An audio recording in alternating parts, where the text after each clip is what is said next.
कह रहे संसार चक्र में पड़े हुए मनुष्य के लिए एकमात्र साधन है भगवान श्री हरि के चरणों की भक्ति। इसके अतिरिक्त और कोई सिवा पंथा नहीं है। शिव माने कल्याण, पंथा माने मार्ग, और कोई कल्याण का मार्ग नहीं है। एकमात्र भगवान वही हरि है, वही हर है।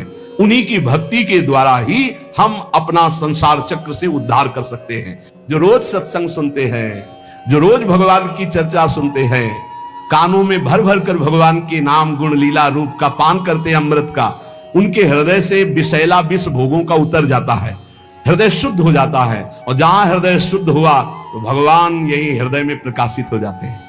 अगर कहीं तुम्हें संत समागम मिले, प्रश्न करने का अवसर मिले, तो भगवान के संबंध में प्रश्न करो, भगवत प्राप्ति के संबंध में प्रश्न करो, संसार से मुक्त होने के लिए प्रश्न करो। ये इधर उधर के प्रश्न नहीं। देखो, बड़ा कीमती समय संतों का है। यदि एक बार वो तुम्हें समय देते हैं तो ऐसा बनाओ कि वो एक बार तुम्हारे अनंत जन्मों की बिगड़ी बना दे। यदि श्री कृष्ण के संबंध में प्रश्न किया जाए तो प्रश्नकर्ता और उत्तरकर्ता दोनों पावन हो जाते हैं। वक्तारम प्रक्षकम श्रोतस तत्पाद सलिलम यथा। बोले भगवान के विषय में प्रश्नकर्ता, उत्तर देने वाला और सुनने वाला तीनों पावन हो जाते हैं, जैसे भगवान का चरणामृत सभी को पावन करता है। भगवान श्री कृष्ण का गुणानुवाद समस्त अमंगलों का नाश करने वाला है। यह है सही अमंगलों का नाश करने की बात। अगर आप भगवत चर्चा करते, जैसे एक दिन नरकों का वर्णन किया कि उस ऐसे ऐसे वाले नरक जाते हैं, तो बहुत लोगों ने प्रार्थना की कि उपाय भी तो बताओ कैसे बचे। ये 38 के 38 सब हम में पाए जाते हैं। कोई कह रहा था 10 हैं, कोई कह रहा था 5 है। बड़ी घबराहट हो रही क्योंकि आपकी बात पे विश्वास है, इसका मतलब टिकट बन गई नरक की, हमारी जाना पड़ेगा, तो जल्दी उपाय बता दो नरक से कैसे हटे। तो यस उत्तम श्लोक भगवान श्री कृष्ण संगीयते, यदि उनका गान किया जाए, जैसे भागवत ले लो और 10वें स्कंद पढ़ डालो हिंदी से ही, तुम्हें संस्कृत नहीं आता है, 10वें स्कंद के रोज 2 अध्याय पाठ कीजिए। अगर थोड़ा संस्कृत आती, गोपाल शास्त्र नाम का पाठ कर लीजिए और 1 घंटा नाम कीर्तन कीजिए, राधा राधा राधा, लिख लो, नरक नहीं जाओगे। इसका मतलब ये नहीं कि साफा बांध के नरक जाने वाले काम शुरू कर दो, फिर और नरक जाओगे। अबलो नसानी अबना न सही हो भाई, जो गलती हो गई उसके मिटाने के लिए दवा है, और गलत करवाने के लिए थोड़ी दवा है। परहेज करो, सदगुरु वैद्य वचन विश्वासा, संयम यह न विषय कयासा। संत सदगुरुदेव जो परहेज बता रहे कि ये अब मत करना और ये नाम रूपी दवा खाओ तो निश्चित भवरोग नष्ट हो जाएगा। ये बात है।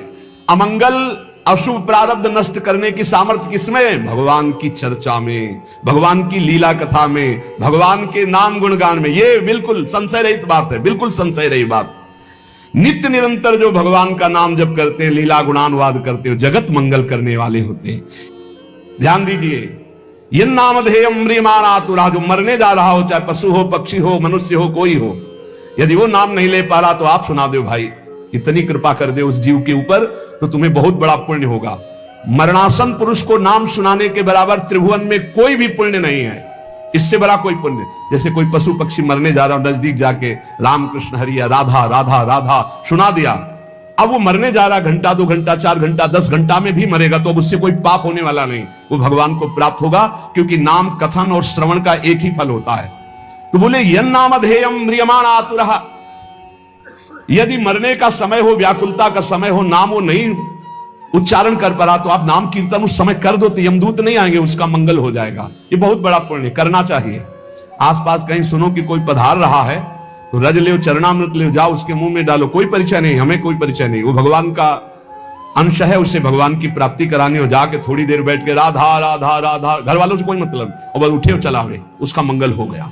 कोई पशु पक्षी मर रहा हो, अंतिम समय भगवान नाम सुना दे। यन्नामधेयम म्रियमाण, मरने के समय घंटे 2 घंटे 10 घंटे तक जो बेशुद्ध हो रहा है, अब उससे कोई पाप कर्म करने वाला नहीं, वो आखिरी समय ही माना जाएगा और उसको नाम सुना दिया जाए, उसका मंगल हो जाएगा।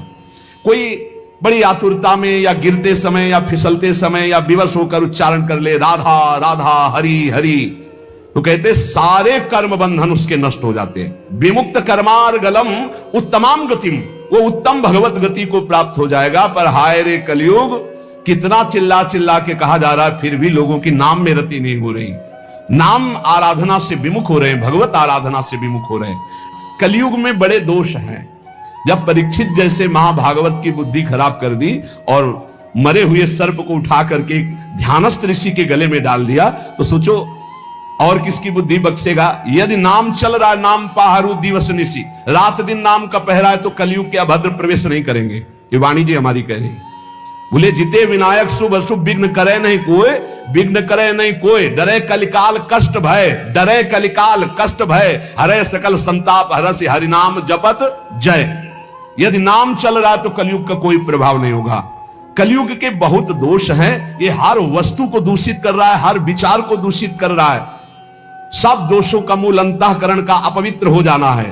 परंतु सर्वान हरति चित्तस्थो भगवान पुरुषोत्तमः, जब कोई नाम जप करने लगता है तो भगवान हृदय में बैठकर कलयुग के सारे दोषों का नाश कर देते हैं। जो भगवान के गुणों का, भगवान की रूप की महिमा का, लीला का, नाम का, धाम का कीर्तन करता है, गायन करता है, श्रवण करता है, भगवान की सेवा करता है, भगवान उसके हृदय में विराजमान होकर प्रकट, और एक दो जन्म के पापों की बात क्या, हजारों जन्मों के पापों के ढेर भस्म कर देते हैं। जैसे सोने को अग्नि में डाल दो तो उसका मल नष्ट हो जाता, चमकने लगता है। ऐसे ही भगवान साधकों के हृदय में जब सुमिरन किया जाता है निरंतर, तो भगवान हृदय में प्रकाशित होकर अविद्या को भस्म कर देते हैं, अशुभों को भस्म कर देते हैं, दिव्य ज्ञान प्रकाशित हो जाता है। नाम जप, लीला कथन, लीला श्रवण, ये बहुत जोर की बात है। विद्या, तपस्या, प्राणायाम, समस्त प्राणियों के प्रति मित्र भाव, तीर्थ स्नान, व्रत, दान और भी साधन, ये अंतःकरण को पवित्र करने वाले हैं, पर वैसी शुद्धि नहीं होती जैसी भगवान के स्मरण से होती है। इसीलिए कहते नाम जप करो, क्योंकि नाम जप स्मरण से भगवान हृदय में प्रकाशित होते हैं। तो जहां भगवान हृदय में प्रकाशित होती, जैसे सूर्योदय होने पर अंधकार खत्म, ऐसे भगवान के प्रकाशित होने पर अज्ञान नष्ट हो जाता है। मृत्यु नजदीक है, मृत्यु के निकट पहुंच रहे हैं हम सब, क्रम से क्रम आता चला जा रहा है समय। बस जैसे जैसे संकेत मिलते जाते लोग भयभीत होते। भयभीत नहीं होने की बात है, कमर कसो, डट के अपना काम बना लो। अब जितनी श्वासें, जैसे एक सूचना मिली कि कैंसर हो गया, सूचना मिली अब आपका दिल फेल होने वाला है, कोई भयानक रोग, अब घबराने की जरूरत नहीं। राधा राधा राधा राधा, अब तो चलना है श्री जी को। घबराने से मृत्यु हमारा कोई रोग थोड़ी मिटा देगी, हमारा कोई मृत्यु का भाव रुक थोड़ी जाएगा, वो तो मरना ही पड़ेगा। तो राधा राधा राधा, अमर हो जाओगे। मृत्यु के निकट जो लोग पहुंच रहे हैं, एक ही काम है, नाम जप, भगवान का स्मरण। मान लो हम सब निकट जा रहे हैं मृत्यु के, बिल्कुल निकट जा रहे हैं। 50 वर्ष निकल गए, ऐसे लगे कि कल निकल गए। ये वर्ष के वर्ष ऐसे निकल जाते, लगता ही नहीं कि वर्ष निकल गए। कैसा माया मनोरंजन में फंसा है। जिसका मृत्यु का निकट समय आ रहा है, उसको चाहिए नाम में वृत्ति लगा दे, सब छोड़ो, राधा राधा राधा राधा। तो बोले अब हमारा तो अभी जवान है, और गर्भई में मृत्यु आ जाती है, शिशु अवस्था में आ जाती है, जवान अवस्था में आ जाती है। हर समय नाम जप करो।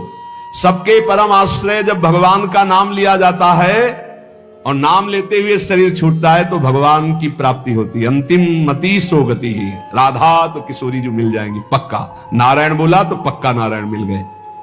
कलयुग में बहुत दोष हैं, परंतु इसमें एक सबसे बड़ा गुण है।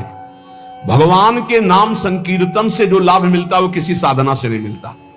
गुण कीर्तन, नाम कीर्तन, जैसे अपने लोग बैठकर खूब कीर्तन करते हैं विविध ध्वनियों में और प्रभु के जस गाते हैं, सुधा निधि 42 लीला चतुरासी जी।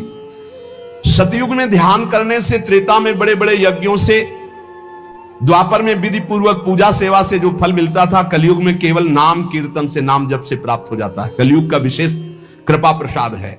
जो लोग सहज में सरलता पूर्वक इस संसार समुद्र से मुक्त होना चाहते हैं, भगवान सुखदेव जी कह रहे हैं, जो लोग अनेक प्रकार के पाप कर्म कर चुके हैं और उस दुख दावानल से दग्ध होने वाले हैं, उनको बचना है तो एक उपाय है, भगवान का नाम जप करो और भगवान की लीला कथा सुनो। लीला कथा रस निसेवण मंत्रेण। भगवान की लीला कथा सुनने के सिवा, नाम जप के सिवा और कोई सहारा नहीं इस कलयुग में। सब साधन चौपट कर देता है कलयुग। एकमात्र परम पवित्र नाम और भगवान की लीला कथा, इसी से सब प्राप्त कर लो। सहज सरल भाव से भगवान की प्राप्ति। उपासक को चाहिए कि सत्य भावना से ही भगवान की प्राप्ति